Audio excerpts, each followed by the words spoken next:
नमस्कार दोस्तों, मैं आचार्य ध्यान आमीन। और यहाँ पर एक साधक का बहुत ही प्यारा प्रश्न है, वो विपश्यना ग्रुप से है।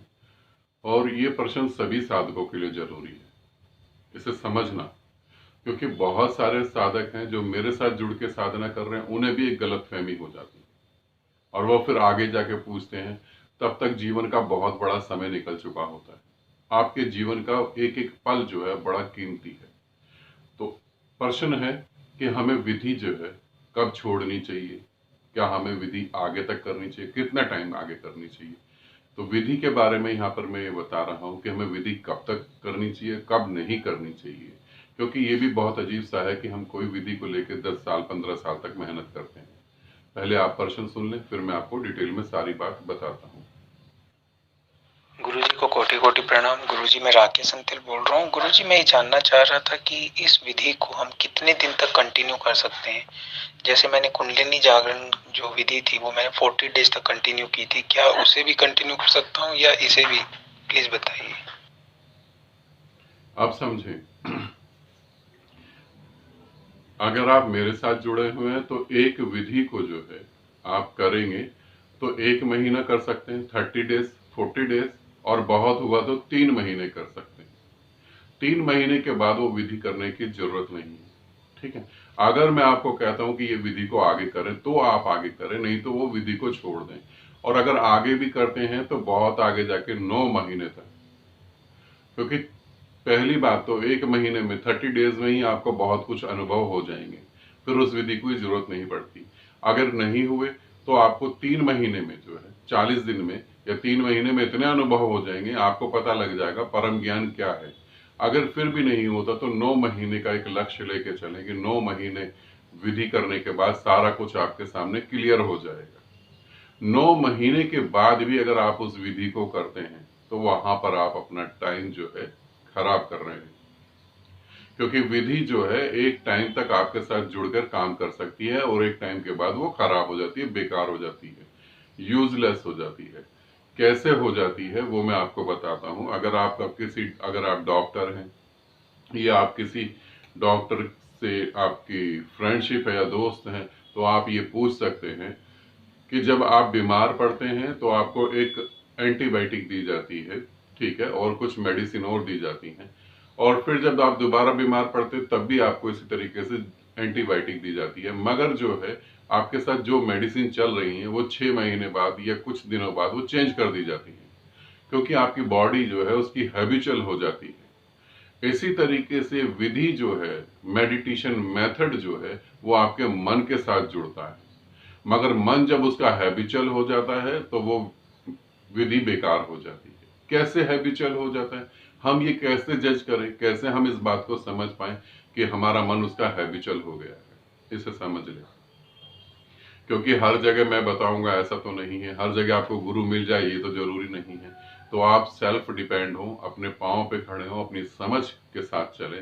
तो इसीलिए आपको ये बता रहा हूं, जब आप विधि करेंगे तो विधि करने के बाद जो है आपको कोई गति महसूस नहीं होगी। समझ लें, कोई भी गति महसूस नहीं होगी, ना तो ऊर्जा महसूस होगी, ठीक है, ना खुशी महसूस होगी, ना दुख महसूस होगा, कुछ भी महसूस नहीं होगा। बस वो एक आदत बन जाएगी। अगर वो एक आदत बन जाती है तो आप उसे बिल्कुल छोड़ दें, ठीक है, वो बिल्कुल छोड़ देंगे आप। और अगर वो आदत नहीं बनती, वहां पर जो है प्रतिपल आपको अच्छा लग रहा है, आपकी लाइफ में अवेयरनेस बढ़ रही है, आप सारी चीजें सजग होके कर रहे हैं, अलर्ट होके कर रहे हैं, आप हर चीज को देख रहे हैं, हर चीज को समझ रहे हैं।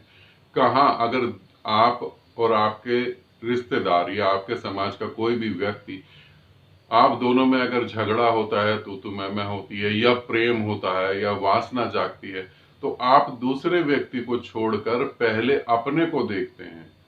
अगर आप विधि सही कर रहे हैं तो पहले आप अपने को देखेंगे, पहले आप अपने को समझेंगे।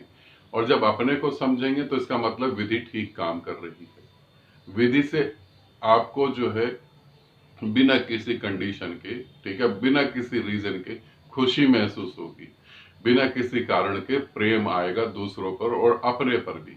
तो विधि ठीक है, फिर उसे करें, ज्यादा शांत हो जाएंगे। अब विधि अगर काम नहीं कर रही, जैसे मैंने बताया, तो बोरियत महसूस होगी। ठीक है, विधि कर रहे हैं, अब आदत की वजह से कर रहे हैं और उसमें कोई गति नहीं होती। ये ऐसे ही है, एक उदाहरण देता हूं नशा करने वाले व्यक्तियों को लेकर।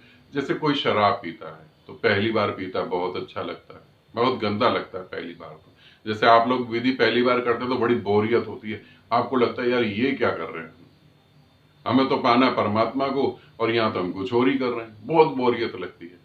उसी तरीके से नशा करने वाले को जो है बहुत अजीब सा लगता है, ठीक नहीं लगता, मगर थोड़े दिनों बाद या थोड़ी देर बाद उसे अच्छा लगने लगता है और अच्छा लगने के कारण वो और करता है। जैसे आपको अब ध्यान में अनुभव होने लगा, ठीक है ना, 2-3 दिन तो कुछ भी नहीं हुआ, तीसरे दिन चौथे दिन आपको लगने लगा अरे ये तो प्रकाश दिखाई दे रहा है, हम बिल्कुल शांत हो गए, शरीर का वेट महसूस नहीं हो रहा, वेटलेस हो गए, बॉडी लेस हो गए हैं, है ना, ये सारी चीजें आपको दिखाई देती हैं। तो उस समय क्या होता है, उस समय जो है विधि काम कर रही है। फिर एक क्षण ऐसा आता है जैसे शराबी के साथ आता है, फिर उसको शराब पीने में कोई भी फर्क नहीं पड़ता, मगर आदत की वजह से उसे पीना पड़ता है। फिर शराब ना तो उसे रिफ्रेश करती है, ना उसे तनाव मुक्त करती है, कुछ भी नहीं करती है। अब उसे आदत की वजह से करना पड़ता है, अगर नहीं पिएगा तो प्रॉब्लम हो जाएगी। उसी तरीके से अगर आप विधि नहीं करोगे तो एक गिल्टी फील होगी, आज मैंने ध्यान नहीं करा। ध्यान की विधि करने से कोई फायदा नहीं हो रहा, मगर एक गिल्टी फील होने लगी, अरे आज ध्यान छूट गया, आज ये हो गया, आज वो हो गया, तो ये गिल्टी फील होगी। तो जहां आपको विधि कोई भी ग्रोथ नहीं दे रही वहां आप विधि छोड़ दें। और अगर आप मुझसे जुड़े हैं तो भी, और अगर आप किसी भी गुरु से जुड़े हैं तो उनसे एक बार पूछें कि क्या मैं विधि को छोड़ दूं, क्या मैं विधि को करूं। ठीक है, यहां मैं आपको गुरु से मुक्त कर रहा हूं, इसीलिए मैं बता रहा हूं क्या मापदंड है, किस तरीके से आप चेक कर सकते हैं। विधि खुशी दे रही है, आनंद दे रही है, शांति दे रही है, अकारण प्रेम पैदा हो रहा है तो विधि को करते चले जाएं, मुक्ति हो जाएगी। अगर विधि ये सब नहीं कर रही, ऐसा कुछ भी नहीं हो रहा, तो फिर विधि को त्याग दें और दूसरी विधि अपने गुरु से लें और फिर आगे बढ़ जाएं। काफी सारे साधकों को एक विधि नहीं 10-10 विधियां बदलनी पड़ती हैं, तब उन्हें ज्ञान प्राप्त होता है। और काफी सारे साधकों को एक विधि में ही परम ज्ञान उपलब्ध हो जाता है। और काफी सारे साधकों को सिर्फ गुरु की बात सुन के ही ज्ञान उपलब्ध हो जाता है। और इससे भी आगे जाएं तो काफी सारे साधकों को सिर्फ गुरु के पास बैठने मात्र से ही ज्ञान प्राप्त हो जाता है। तो आप अपने हिसाब से अपनी चीजों को समझेंगे और क्या मानसिक दशा है, क्या स्थिति है, उसके हिसाब से आप विधि करें या फिर विधि को चेंज करेंगे। ठीक है, आनंदित रहें, सदा खुश रहें, बहुत बहुत प्रेम आप सभी को।